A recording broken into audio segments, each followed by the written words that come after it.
बिहार के जितने भी भाजपा के लोग हैं जो बेशरम हैं, उनको शर्म नाम का कोई चीज़ नहीं है। सरिता पासवान को क्या क्या नहीं कहा। इस देश की हमारी बहू थी, नेत्री थी सोनिया गांधी जी, माननीय प्रधानमंत्री जी मंच से क्या क्या नहीं कहा। जीएसटी है, कपड़ा पहनता है उस पर जीएसटी है, सब पर हर चीज पर जीएसटी है। कम कर दिया, लाया क्यों? वो दो मुख्यमंत्री है, माननीय मुख्यमंत्री को हाईजैक कर लिए। एनडीए गठबंधन के जितने भी लोग हैं, माननीय प्रधानमंत्री जी सहित, वो बौखला गए। नमस्कार, आप देख रहे हैं लाइव लॉन्ग न्यूज़। मैं आपके साथ ब्रजमोहन गौतम। आज हम बेगूसराय के धरती पर आए हैं, जहां पर हमारी मुलाकात बखरी के विधायक माननीय सूर्यकांत पासवान जी हैं। आज मुद्दा पर बात करेंगे कि बिहार के विधानसभा चुनाव बहुत नज़दीक आ चुका है। एनडीए के तरफ से तमाम आरोप प्रत्यारोप लग रहे हैं। विपक्ष की वर्तमान मुद्दा क्या है और ख़ास करके बखरी विधायक के जो जनता का क्या मूलभूत आवश्यकता है और कितना पूरा हो पाया है, ये तमाम बातों पर जानकारी लेंगे सर से। सबसे पहले मेरे चैनल आपको स्वागत है सर। चलिए, आपको भी बहुत बहुत धन्यवाद। बेगूसराय की क्रांतिकारी धरती पर आपका स्वागत है सर। जिस प्रकार आप लोगों ने वोट अधिकार यात्रा और तमाम इंडिया गठबंधन के लोग निकाले, उसके जवाब में एनडीए गाली का प्रतिशोध, प्रधानमंत्री जी के मां के गाली का प्रतिशोध के रूप में उन लोगों ने भी बिहार बंद का ऐलान किया। आप किस नज़रिया से देखते हैं, ये काउंटर कैसा है? देखिए, एनडीए गठबंधन के जितने भी लोग हैं, माननीय प्रधानमंत्री जी सहित, वो बौखला गए। बिहार में जो महागठबंधन और इंडिया गठबंधन ने जो मतदाता सूची पुनर्निरीक्षण का ऐलान चुनाव आयोग ने औने पौने जो किया, कम समय में हमारे बिहार के मतदाताओं को डराने और धमकाने का काम किया। उनका नाम मतदाता सूची से हटाने का जो साजिश रचा, इसके खिलाफ महागठबंधन और इंडिया गठबंधन ने पूरे राज्य में एसआईआर का पुरजोर विरोध किया। और आंदोलन की उपज है कि माननीय सर्वोच्च न्यायालय ने उसको जो नसीहत दी भारत की सरकार को और चुनाव आयोग, तो आप जो 11 प्रूफ जो लोगों से मांग रहे हैं, महत्वपूर्ण वो आधार कार्ड है, उस आधार कार्ड को भी आप रखिए। अब तो शामिल कर दिया गया है। उन्होंने शामिल करने का आदेश माननीय सुप्रीम कोर्ट ने दिया। हम सुप्रीम कोर्ट को धन्यवाद देना चाहते हैं। ये इंडिया गठबंधन की जीत हुई है, महागठबंधन की जीत हुई है। इसी से बौखला करके माननीय प्रधानमंत्री जी के नेतृत्व में बिहार के जितने भी भाजपा के लोग हैं जो बेशरम हैं, उनको शर्म नाम का कोई चीज़ नहीं है। जब कि सरिता पासवान के ऊपर उनके व्यक्तिगत जीवन में वो कौन था, आशुतोष जी जो एक संगठन चलाते थे और भाजपा के गोद में चले गए, और सरिता पासवान को क्या क्या नहीं कहा। इस देश की हमारी बहू थी, कांग्रेस की नेत्री थी सोनिया गांधी जी, माननीय प्रधानमंत्री जी मंच से क्या क्या नहीं कहा। उसके लिए उनको जरा सा भी शिकन नहीं आया। और आज जो माननीय प्रधानमंत्री के मां को गाली दिया, ये दुखद बात है। ये हम भी इसका विरोध करते हैं, जो ऐसा नहीं होना चाहिए। लेकिन आपका पुलिस है, आपका हर चीज़ है, आप वैसे लोगों को कड़ी से कड़ी सजा आप दीजिए। ये कड़ी से कड़ी सजा दीजिए आप। लेकिन आप बिहार बंद करके क्या जनता के बीच संदेश देना चाहते हैं? क्या गरीब की मान सम्मान नहीं है, उसका इज्जत नहीं है? आपके कई नेता उसके व्यक्तिगत जीवन में टिक्का टिप्पणी किया, आपने एक शब्द बोला नहीं बोला। और आप क्या दर्शाना चाहते हैं? आज महागठबंधन की जीत हुई है, इंडिया गठबंधन की जीत हुई है, हम लोग जीते हैं। और ये जो चला रहे हैं, बिहार की जनता सब देख रही है। माननीय प्रधानमंत्री जी, माननीय गृह मंत्री जी, बिहार में कुछ चलने वाला नहीं है। बिहार में महागठबंधन की सरकार होगी, इंडिया गठबंधन की सरकार होगी।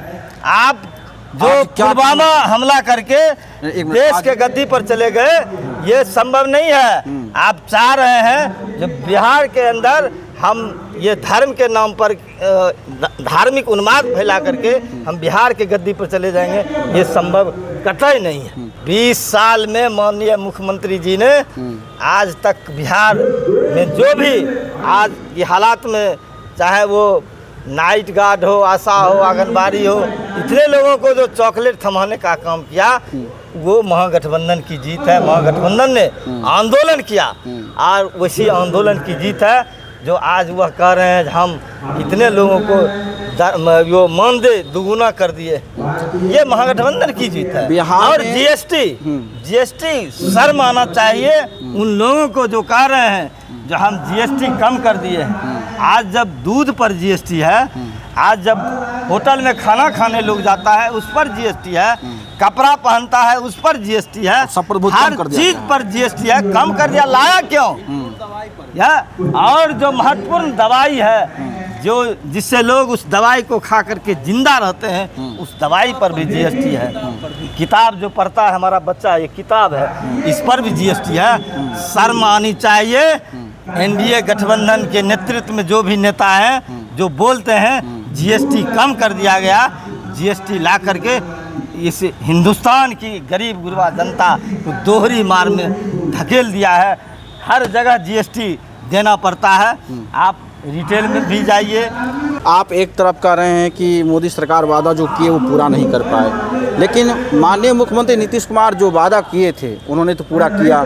वो तो कह रहे हैं कि आज 2005 से पहले बिहार की स्थिति क्या थी। आज हम जो बेटियां घर से बाहर नहीं निकलती थी, आज उनको हम शिक्षा से जोड़ दिए।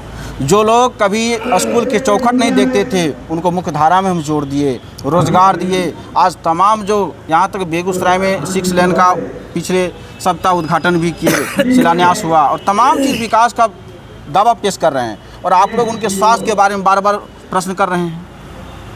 आपको पता है जो इस राज्य के माननीय मुख्यमंत्री जी बीमार चल रहे हैं। भाजपा के 2 नेता हैं, 2 उप मुख्यमंत्री हैं। माननीय मुख्यमंत्री को हाईजैक कर लिए।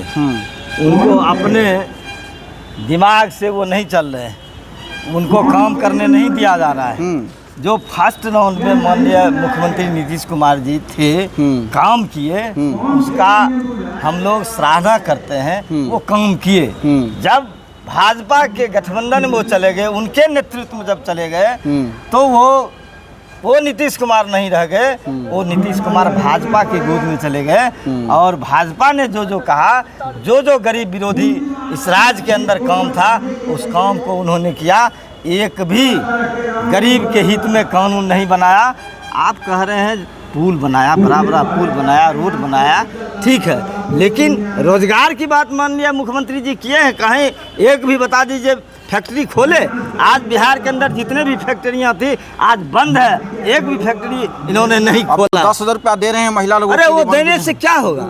वो देने से क्या हुआ? माननीय प्रधानमंत्री जी कह रहे हैं हमारा देश समृद्ध विकास के आगे बढ़ गया है। तो आप क्यों 5 किलो फ्री में अनाज देते हैं? ये आज फ्री में अनाज खिला करके लोगों को और आप दरिद्र बनाना चाहते हैं। आप उसको बंद कीजिए। इस देश के अंदर बेरोजगारी दूर करने के लिए आप उपाय कीजिए, जो लोग रोजगार करके देश को भी मजबूत करेंगे और अपने परिवार को भी मजबूत करेंगे। सर, आप दलित समाज से आते हैं, नीतीश कुमार का कौन सा काम अच्छा लगा जिसमें दलित समाज के हित में काम हुआ? देखिए, नीतीश कुमार जी, हम लोग दलित थे और बिहार में महादलित एक बना दिए। हम लोगों को कमज़ोर कर दिए। ये मुट्ठी हमारा है, अगर हम सब एक हैं तो मजबूत है, अगर एक उंगली है तो हम कमज़ोर हो गए। इसलिए माननीय मुख्यमंत्री जी हम लोगों को कमज़ोर कर दिए। और इस देश के अंदर, इस राज्य के अंदर आज दलित मान सम्मान के लिए मुहताज है। आप किसी एक को आप अगर कुछ कर दिए हैं, लॉलीपॉप दे दिए हैं, तो उस लॉलीपॉप से तमाम दलितों का कल्याण नहीं हो सकता है। इनके शासनकाल में सबसे अगर घाटा में है और मान सम्मान अगर किसी को नहीं मिला है तो वो दलित समाज के लोग। आज शिक्षा में आरक्षण था, आज हर चीज़ में आरक्षण था इस देश के अंदर। आज सारा चीज़ प्राइवेट सेक्टर को दे दिया गया। आप बाबा साहेब डॉक्टर भीमराव अंबेडकर ने तो आरक्षण दिया था सरकारी क्षेत्र में ना, आप सारे सरकारी उपकरण को बेच दिए, वो तमाम चीज़ों को बेच दिए। तो हम आपके माध्यम से सरकार को कहना चाहते हैं कि आप अगर सारे चीज़ को प्राइवेट सेक्टर को दे दिए तो आप प्राइवेट सेक्टर में भी आरक्षण दीजिए। आपको कौन मना कर रहा है? आज पूरे देश के अंदर भाजपा के नेतृत्व में जो सरकारें चल रही है, ये चाहता है कि हम संविधान को पलट दें। यह देश संविधान के बल पर चलता है, बल्कि भाजपा आरएसएस के बल पर नहीं चलता है। वो मनुवादी इस देश के अंदर लाना चाहता है, जो मनुवाद। कौन है मनुवाद? अरे कौन है? पिछले दिनों हमारे बाप दादा के आगे वो घंटी बांधा जाता है, पीछे झाड़ू बांधा जाता था, वही फिर इस देश के अंदर वो लाना चाहता है। यही है मनुवादी विचारधारा के लोग, हम उसी को कहते हैं मनुवाद। मोदी जी लाना चाहते हैं। मोदी जी लाना चाहते हैं। खास करके सबसे बड़ी मुद्दा है समाज का, ज़मीन का। जो देश की आज़ादी का लगभग 78 वर्ष बीत चुके हैं, लेकिन अभी तक सीलिंग एक्ट के जरिए भी भूमिहीन लोगों को ज़मीन नहीं मिल पाया है। 15 साल लालू जी भी मुख्यमंत्री रहे और 20 साल माननीय मुख्यमंत्री नीतीश कुमार जी भी हैं। अब ये सरकार की नीति है। भारतीय कम्युनिस्ट पार्टी ने लाल झंडे के नेतृत्व में जब सीलिंग एक्ट बना, कानून बना, तो पूरे बिहार के अंदर ही नहीं पूरे देश के अंदर, और खास करके बेगूसराय जिला के अंदर हम समझते हैं जितने भी सीलिंग एक्ट के तहत जमींदारों का जमीन था, भारतीय कम्युनिस्ट पार्टी ने लाल झंडा गाड़ करके उस जमीन पर कब्जा किया और तमाम गरीबों के बीच बांट दिया। लेकिन सरकार ने बांटने का काम नहीं किया। अभी भी लगभग 50 से 55% अभी भी 40 लाख एकड़ जमीन बिहार के अंदर है। हम लोगों ने सदन के अंदर भी सवाल उठाया, सड़क पर भी आंदोलन किया, तमाम गरीबों के बीच आप वह ज़मीन बांटिए। भू हथबंदी से फाजिल जो ज़मीन है, मठ मंदिर की जो ज़मीन है, तमाम ज़मीनों को गरीब के बीच बांटिए, उनको पर्चा दीजिए। हमारा नारा था, बांस खोल का खर्चा दो, बांस गीत का पर्चा दो। ये लड़ाई हमने शुरू किया। आज हमारे गरीबों को कमो बेश वो मिल रहा है, लेकिन अभी तक कहाँ पूरा हो पाया? अभी भी नहीं पूरा हो रहा है। हम लोग लड़ाई लड़ रहे हैं, उसकी लड़ाई लड़ेंगे।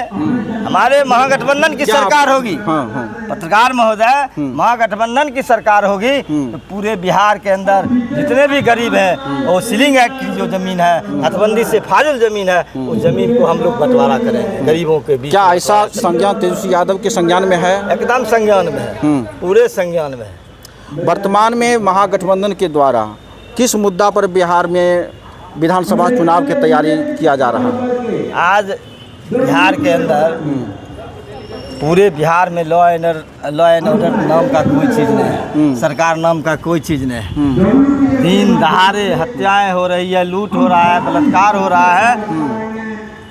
डॉक्टर के क्लिनिक में घुस करके उसको गोली से भुना जा रहा है। कार्रवाई भी तुरंत हो रहा है? कोई कार्रवाई नहीं हो रहा है।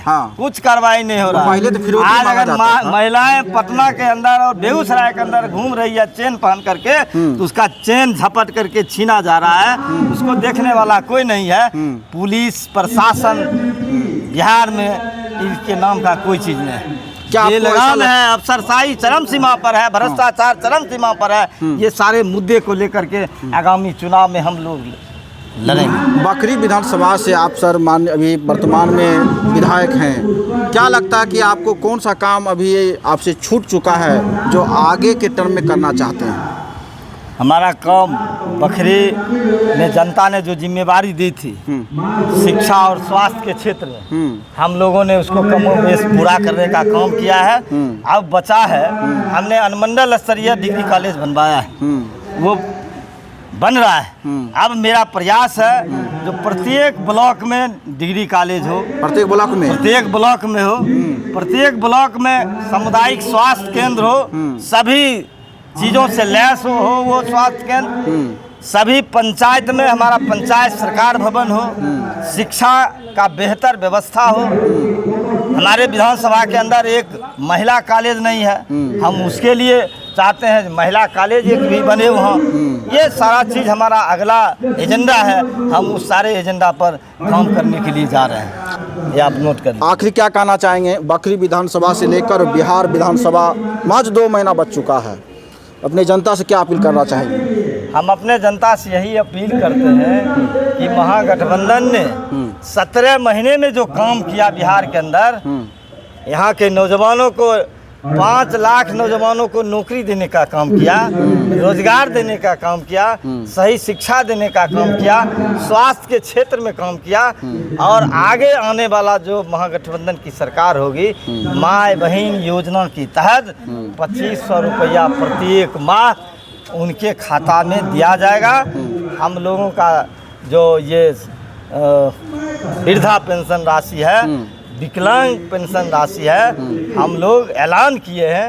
हम लोग जब सदन चल रहा था उसी में ऐलान किए थे कि हमारी सरकार बनेगी तो हम 1500 रुपया कम से कम वृद्धा पेंशन देंगे, लेकिन माननीय प्रधानमंत्री मुख्यमंत्री जी उसको नकल कर लिए और 1100 की घोषणा किए हैं। हम उसको 1500 देंगे हमारी सरकार बनेगी तो। इस प्रकार आपने देखा कि माननीय विधायक सूर्यकांत पासवान जी ने जिस बात को बेबाकी से रखे कि विपक्ष का मुद्दा क्या है और किस प्रकार सत्ता पक्ष हमें धूमिल करने की कोशिश की जा रही है, लेकिन हमारी सरकार बनेगी ये तमाम विकास की योजनाएं पूरी की जाएगी। आपका क्या कहना है? लाइक कमेंट शेयर कीजिए। आप देख रहे थे लाइव न्यूज़, मैं आपके साथ ब्रजमोहन गौतम। धन्यवाद।